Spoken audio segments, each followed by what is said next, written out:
We all know that saying, don't we? Red sky at night, shepherd's delight or sailor's delight. Red sky in the morning, shepherd's or sailor's warning.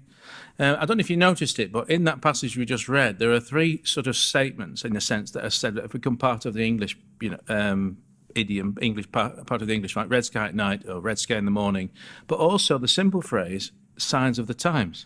I don't know if you noticed that, but that is a statement which is now become, all sorts of people use that. I once I was speaking to somebody on the telephone, a potential customer, and they said something about, well, it's the sign of the times. And I picked up on it and said, what do you mean by the sign of the times? He said, I don't mean anything really. Oh, right, okay, fair enough. It's just that when I say it, I mean something by it, and I wondered what your views were. So that got a conversation going.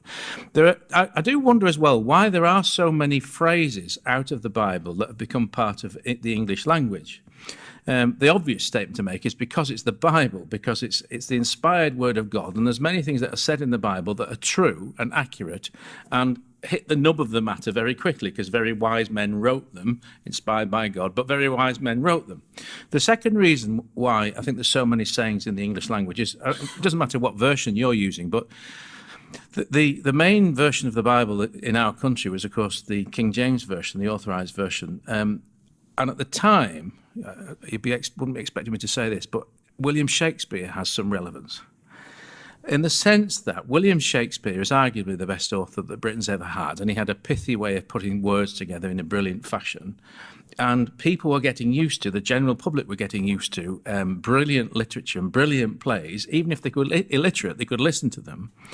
So when it came to the translation of the Bible, they didn't just transfer the Hebrew words word for word and shove them on a piece of paper. They often didn't mistranslate them, but put them in a way or in an order that expressed it as beautifully and as fully as possible.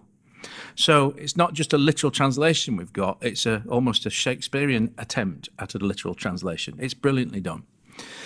Here are some examples. You've already, I believe, had some. You've already dealt with a matter of life and death, haven't you? And I can't remember where that comes from. Can you? I can't remember. But that's a Bible saying. Eat, drink, and be merry is one you've done. I look with interest at one. I've not listened to the talk, but the writing is on the wall, which you may or may not remember is from Daniel chapter 5. You'll know these as well. Can a leopard change his spots? See if you can answer any of these where you think they're from. You'll struggle. That's from Jeremiah chapter 13. Wash your hands of the matter. Now, that's not a phrase, but that's taken straight out of the Bible. It's talking about Pilate, how he washed his hands because he didn't want a guilt to be upon him. And it's used in the English language. Weighed in the balance. It's a Bible. It comes from the Bible. It's from Job 31. A lot of them are from Job. Wit's end, at your wit's end. That's from Psalm 107, talking about people who were struggling at the mind because of what was going on. A wolf in sheep's clothing. Matthew chapter 7, Jesus' words. There's nothing new under the sun. Yeah, well done. Chapter 1. The scapegoat. Now, the scapegoat, that's Leviticus chapter 16 in the law, but the interesting thing about the scapegoat is the meaning of the scapegoat in the English language has changed from what it was in the original. Because now when we think of a scapegoat, imagine I was still a member here, and you all came to sorry about this, but you all came to the meeting one Sunday morning, and somebody had sprayed on all the walls, Liverpool are the greatest football team. Now, Albert supports Liverpool, but you know full well he wouldn't have done that. And Andrew probably supports them, and he wouldn't have done it. If I'd have been a member of it, I'd have got the blame. And somebody might have said, well, we've got to blame somebody, otherwise it'll get around all the ecclesias. Darren will have to be the scapegoat. So the scapegoat is the person, isn't it, that you put the blame on. But in the original, the scapegoat was different. It's the opposite way round in the Leviticus chapter 16. If you remember, there were two goats. There was the goat that the sin of all the people was pressed upon the head of the animal, and it was then butchered to death. And the second goat was the Azazel, which was what we call the scapegoat, but that's the escaping goat. It's completely the opposite way around. It's not the goat that has everything upon it, it's the goat that's allowed to be free.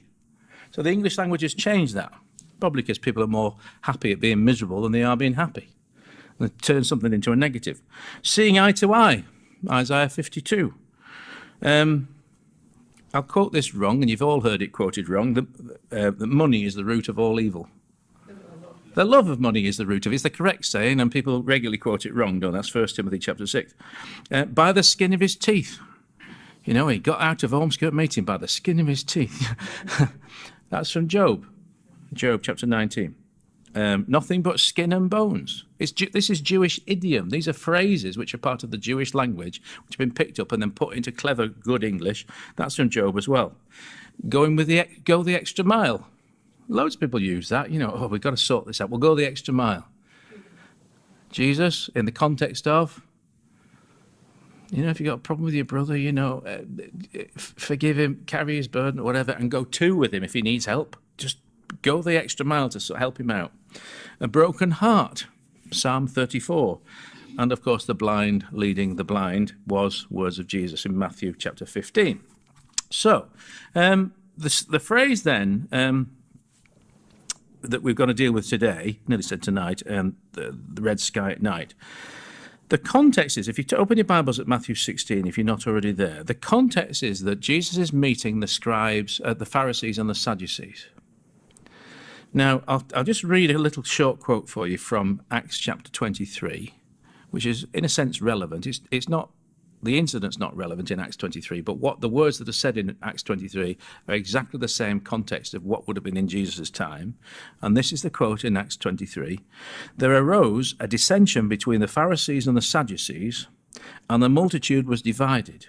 For the Sadducees say that there is no resurrection, neither angel nor spirit, but the Pharisees confess both.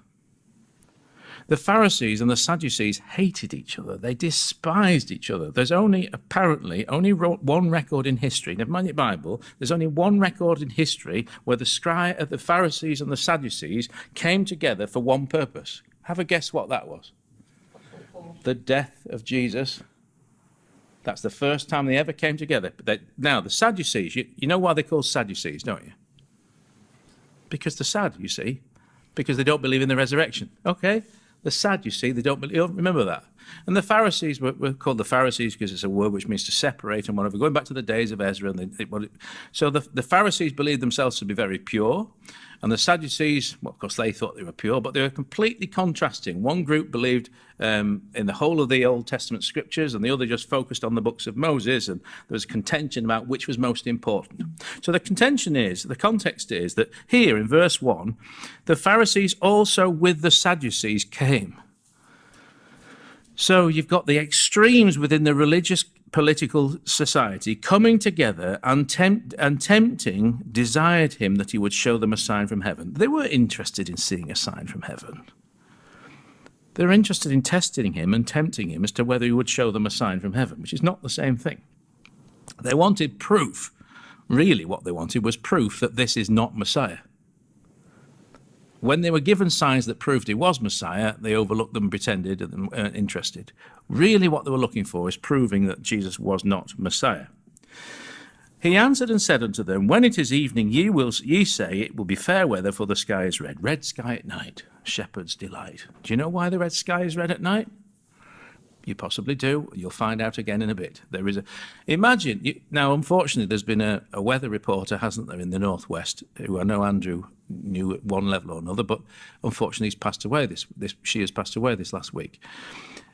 I don't know how to tell what the weather's doing. If you didn't have a television, a radio, a newspaper, or a mobile phone, would you know what the weather is going to be like tomorrow? There's only one occasion I can think of where I can tell what the weather's going to be like tomorrow. And that's when there's a red sky at night. Not always, but usually. And this is the reason. The wind, in this part of the world, the northern hemisphere typically, the wind typically comes from the west. Not always. When we get east wind, we know about it. When we get a north wind, we know about it. When we get a southern wind, we know about it. But it normally is from the west. If it comes from the east, it's usually very cold, or the north. When it comes from the west, it means that whatever weather there is out west is on its way towards us. Pretty obvious. So when you look out to the west late at night and you see red sky at night, what you're looking at when you're seeing a red sky is all the dust particles and other things that are in the higher atmosphere, and the sun setting and shining on them, and you're looking at red dust particles. Now, if you're looking at red dust particles out in the west, because the sun rises in the east and sets in the west, when you're looking at red dust particles in the sky way in the west, that tells you that the weather coming towards it must be dry. It can't be raining because there's dust particles in the air. It's really quite simple. It's brilliant. When you see a red sky in the morning, shepherd's warning, sailor's warning, it means, well, the good weather's passed, so the chances are there's bad weather behind it, especially in this country. But I want you to think about this one thing. We read this, I mean, we know this, but we think about this in our little English way, don't we? Jesus was in Israel. And I've learned something this last week that I never knew about Israel, and it's hardly surprising, is that Israel has the most changeable weather, according to the meteorologists, or whatever you call them, of any country in the whole of the world. I'll read something for you. A professor, his name is, and I'll say it wrong, a bit like Stan this morning, Professor Pinchas Alpert, however, and he's the director of the School of Atmospheric Studies in Jerusalem, I think. This is what he wrote. And I've had to slightly clip a bit of it because he then went off into some detail, so I've cut it. Israel is located at the exact point where 4 weather systems converge. 4 weather systems converge. So you've got weather systems out north and west, north and east, and south and west. Have you got that? But basically you've got 4 completely. So if you've got a weather system that's coming from the south and the east, from Africa, guess what the weather's going to be like? You know what it's going to be like. If you've got a weather system that's coming from the northeast and it's coming from Siberia, especially in winter, guess what the weather's going to be like? Well, Israel, in his words, there's only one, that is the only landmass with these 4 weather systems doing converging different things, and I think that's relevant in this passage, doing different things, 4 patterns all the time that are changing. So in the days of Jesus particularly, and now, but nowadays they switch on the television, in the days of Jesus, anything they could find for a sign to see whether it's going to be safe to go out fishing through the night and come back at 3 o'clock tomorrow afternoon, 30 miles out at sea, you see the point, in your little fishing boat, if you know it's going to be awful weather, which, like that, like for example, when Paul, when he was taken and they crashed at Malta, I found a recording, a writing from the Roman Empire, which said basically anybody who sails after September across the Mediterranean west is an idiot after September, because the weather can be so bad and it's treacherous. And that's when he was taken, in October, if I recall. Anyway. So, I'll read it. Israel is located at the exact point where these 4 weather systems converge. This is why the country is subject to contradictory weather patterns, rainy or dry, as well as highly unpredictable shifts in the direction of the prevailing winds. These unusual climatic conditions make it very difficult to predict the weather conditions. He wasn't talking about the Bible, he's talking about Israel. There is no other inhabited region on Earth that experiences such a convergence of opposing weather systems. The only other places on Earth are in the mid-ocean. Right, now I don't think that's coincidence. I don't think it's coincidence that Israel happens to have the most bizarre weather patterns of any nation on the earth. Especially when you read all sorts of things that have happened in the Bible, which is a separate talk, where the weather played a huge part in what was going on. Just a small point, for example. If you remember the occasion of Deborah and Sisera, Deborah fighting against Sisera, Deborah and Barak and whatever, and they run down the mountain, they fight with Sisera. If you read the song in chapter 5 of Judges, Deborah in her song, just in a passing comment, explains what the weather was like.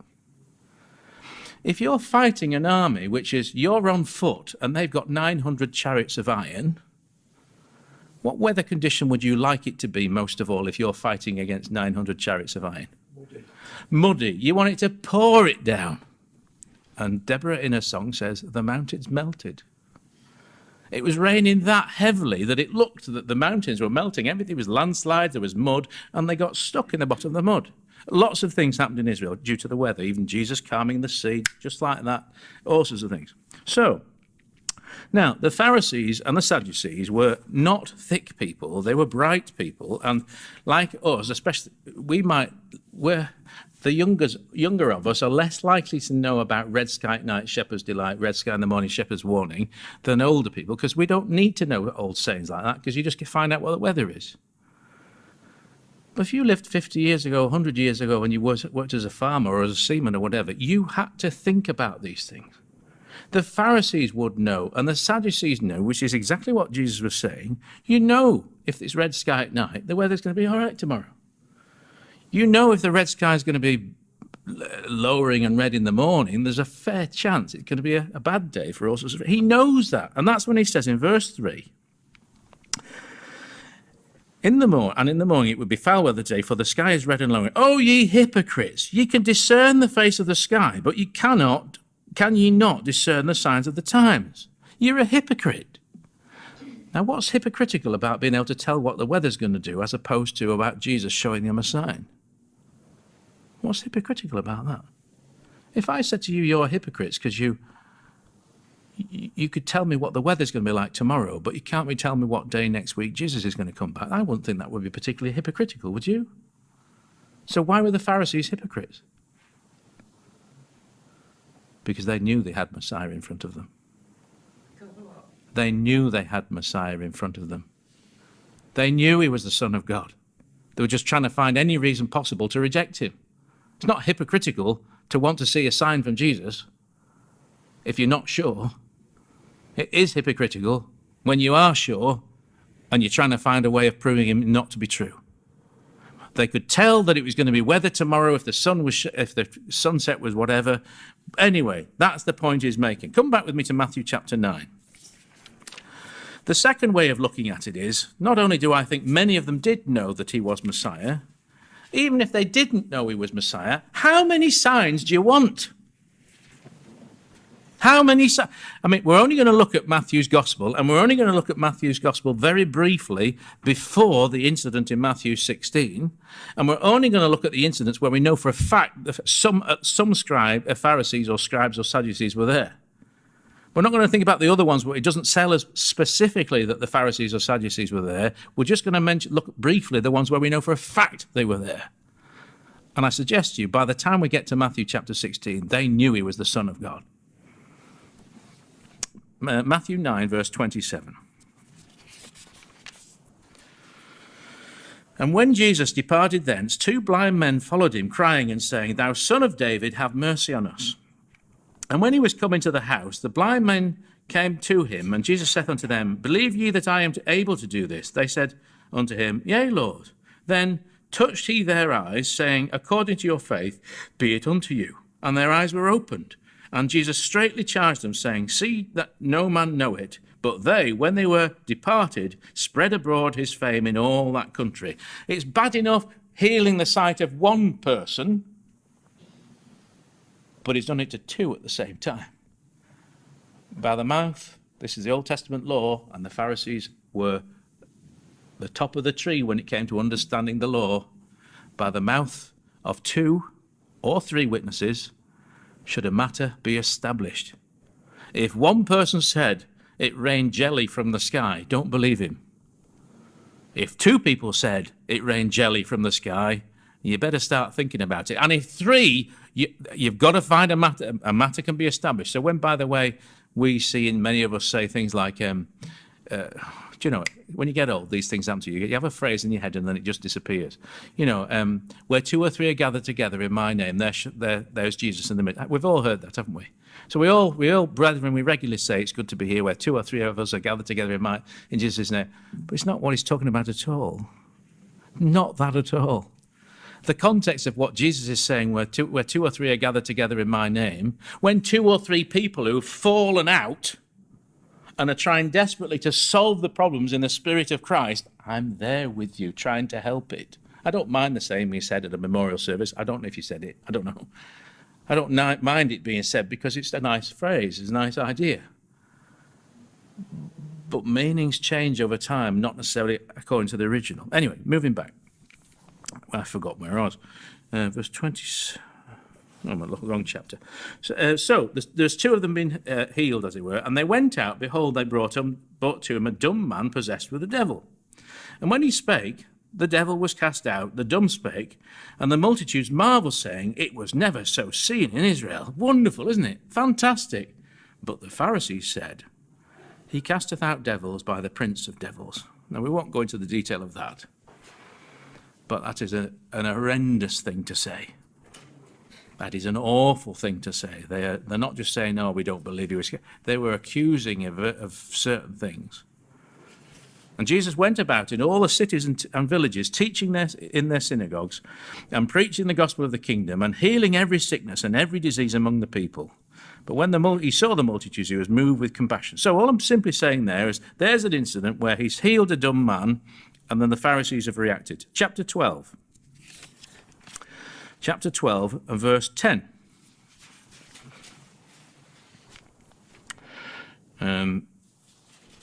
The incident prior to that is about the Pharisees being a pain. But verse 10, and behold, there was a man which had his hand withered, and they asked him, saying, is it lawful to heal on the Sabbath days, that they might accuse him? They're trying to accuse him at all the time. Hopefully he'll say, yes, you can heal on the Sabbath day, so that they can accuse him. He can't be the Son of God if you've healed on the Sabbath day. So if a man who has a hand who's withered, I was behind somebody in a petrol station recently, a few months back, and it was quite sad. I didn't realise initially what was going on. But the gentleman had filled up his car with petrol, fine, and he'd gone to the counter to pay, fine. But I suddenly realised he had a lame hand. His right hand was completely motionless. He couldn't move it. So he was trying to get his money out of his pocket with his left hand and get his card out of his wallet only with his left hand, hand over the card, and it was really quite difficult for him. If I could have healed him like that, I would have done it there and then. And if Jesus had have healed him in front of me on the Sabbath day, if it had been a Pharisee, I'd have accused Jesus. That's the type of people they were. It's not what it should have been.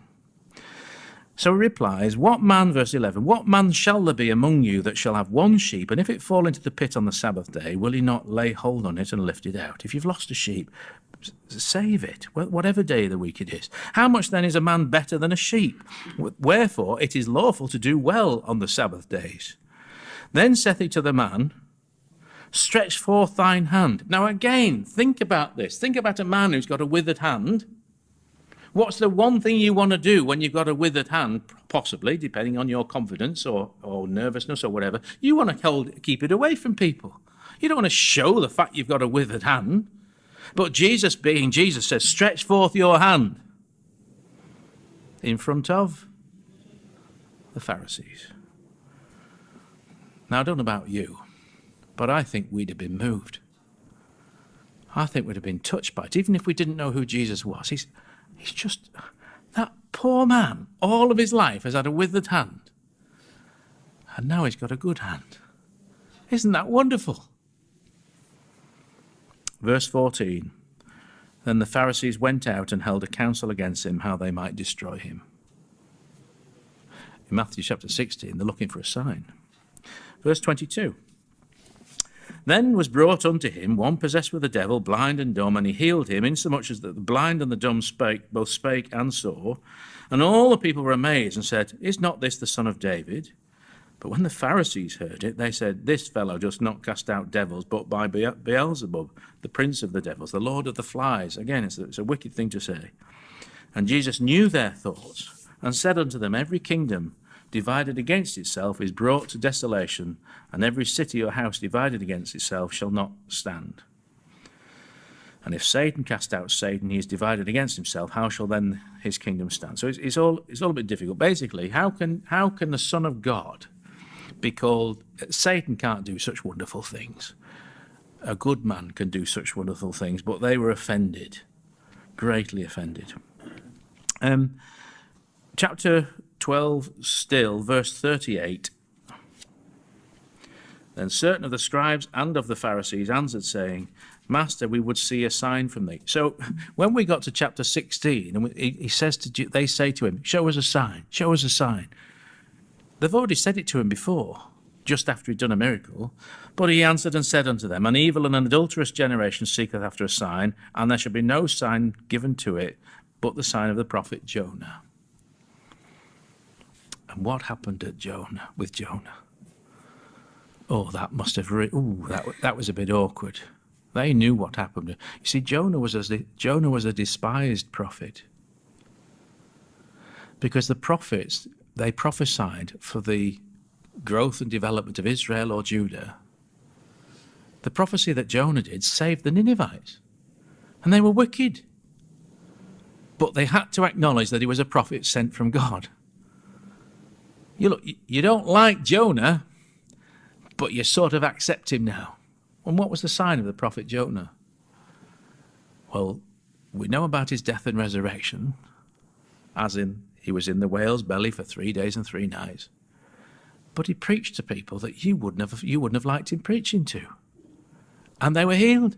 And they were forgiven. And he was right miserable. That's what they say in Yorkshire. He was right miserable. Because the Nivites weren't put to death. You didn't like that. Chapter 14, verse 34.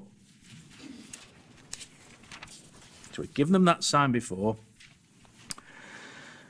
I'm just checking them in there. Yeah. And when they were gone over, they came into the land of Gennesaret, and the men of that place had knowledge of him. They sent out into all that country round about, and brought unto him all that were diseased, and besought him that they might only touch the hem of his garment, and as many as touched were made perfectly whole. So we're not told what the diseases are, but imagine people who. I saw somebody, a young lad in Russia, and I didn't say anything because I didn't know what to say, because I certainly didn't know how to help. And he obviously had some form of abscess near his eye, and he was about 12, and his eye was out here. And the Russians, being the Russians with no medical whatever, they just get on with it. And this poor lad just got on with it. And I just, possibly for the first time in my life, wished I had some power. There's nothing I could do. And there was nothing they could do in their day either, because they had no NHS. Sorry, am I speaking too quietly? Tell me if I am. They had no NHS. They had no medical provision. And here's a man who suddenly can heal people, and people who have got leprosy and are crippled and who are all these different things. Isn't it wonderful? Not if you're a Pharisee or a Sadducee. Because the Pharisees felt and the Sadducees felt they had authority. But this man who was neither a Pharisee, and of the Pharisees, they were divided within the Pharisees between sort of left wing and right wing. There were the Hillel, who were relatively left wing, and there were Shammai, who were relatively right wing, if you know what I mean by that. And Paul, by the way, it seems to me his family was from Hillel, bizarrely. I thought it'd be from the other side. But anyway, he's neither one of them, and he's not one of them, so he's nobody. So he's all got all of this ability, and people were amazed at his miracles and amazed at the lovely things that he did. And by what authority do you do these things? Because you're not one of us, and you're not even one of those. I do it by God's authority. And there was nothing they could do to stop him. Verse 1 of chapter 15, then came to, as we read this morning, then came to Jesus scribes and Pharisees, which were of Jerusalem, saying, why did thy disciples transgress the tradition of the elders? For they wash not their hands when they eat bread. I don't really think, although they were complaining about Jesus and the disciples not washing their hands when they eat bread, they were doing anything they could find to point the finger at him and say he can't be the Son of God because he doesn't wash his hands properly before they eat a meal. And it's because of all the other things that he'd done before that they're trying to pin something on him, anything they can find. Now come back with me to Matthew 16. The people of that day knew exactly what a red sky at night was, what it meant. They knew that the weather was likely to be better tomorrow. Verse 4, or half of verse 3, O ye hypocrites, ye can discern the face of the sky, but can ye not discern the signs of the times? Now, we think of the signs of the times in our day, don't we? All right, you might be very wise. If Jesus was speaking now, he might be able to say, you even understand the atmospheric conditions that work out which way the weather's going to go in your day. You could even communicate with people the other side of the world in an instant in your day. You can even, for example, I know you're not interested in rugby, but you might not remember, but England won the World Cup. So what? In 2003, I believe, November 2003. I'm going to tell you something really quite remarkable about that. It's nothing to do with rugby. It's about discerning the signs of the times. In that crowd were nearly 89,000 fans. Presumably, just over half of them would have been Australian, and the other half, I suppose, less the dignitaries, would have been English, I suppose. And who scored the winning try? The winning goal? Yeah, see, you get more communication when you talk about rugby than you do other things. And Johnny Wilkinson did something, apparently. Anna's going to tell you off when you get home. Johnny Wilkinson did something. Sorry, Anna. I know you won't, but I'll tell him off for you. But Johnny Wilkinson did something really remarkable on that day, and I think it was the only time he ever did it. He scored with his right foot. All his other drop goals were with his left foot. But he practiced and practiced and practiced that move, as they all had, and practiced that move. And then when the ball came to him, he deliberately turned to his right foot, because the big beast of a man running towards him to clatter him, he could get a little bit further away before he kicked it through the posts. And what happened when the ball went through the posts? Yeah. Do you know, if you were watching, and I wasn't, I was at Scarborough doing a teaching brethren speaking course or something. I fancy having it on that day. But do you know, if you were watching the television in England, watching that rugby match, you knew that Johnny Wilkin had scored before the English fans at the other end of the ground. That's a fact. The satellite that was beaming it, the beaming of the match went up, down, up, down, up, down, and all these satellites, and onto your television screen, that you knew that Johnny Wilkin had scored that goal before the echo reverberated around, the sound reverberated around the stadium, and the people at the other end of the ground knew it had happened. You can discern that Johnny Wilkins has scored a goal 12,000 miles away before people are 150 yards away. But can you see anything of Jesus coming back? The world can see all sorts of things, can't it? But does it recognize Jesus, who he is? And what Jesus is saying here, you know what the weather's like. You're quite clever, you can work out the weather. I'm standing in front of you. I'm the Son of God. I've healed all of these people. I've fulfilled all of the prophecies that you know well. And you Pharisees, you know your law better than anyone else. You know I've fulfilled it. You can see all of this. You're a hypocrite. So the question for me is, as a sort of an exhortational point, what am I failing to see as clearly as I should do? What am I, on a day-by-day basis, maybe refusing to properly acknowledge that God created the heavens and the earth and the universe and everything therein? I should think about that every morning when I wake up. That man, in his wicked way and sinful way, needed salvation, and God gave us his Son. And that Son was so good that he chose to die for my sin. Personalize it. And God raised him from the dead because of my sin and because of his righteousness. And that man whom God ordained is coming back to this earth to establish his kingdom. We can discern the signs of the times. Let's make sure we don't miss what's right in front of us. We know that Jesus is coming back. We don't have to know whether it's this week or next. We know he's coming back. We have to watch the signs. Jesus is in front of us almost as clearly as it was in front of the Pharisees. Let's not be called hypocrites for failing to see him and what he is.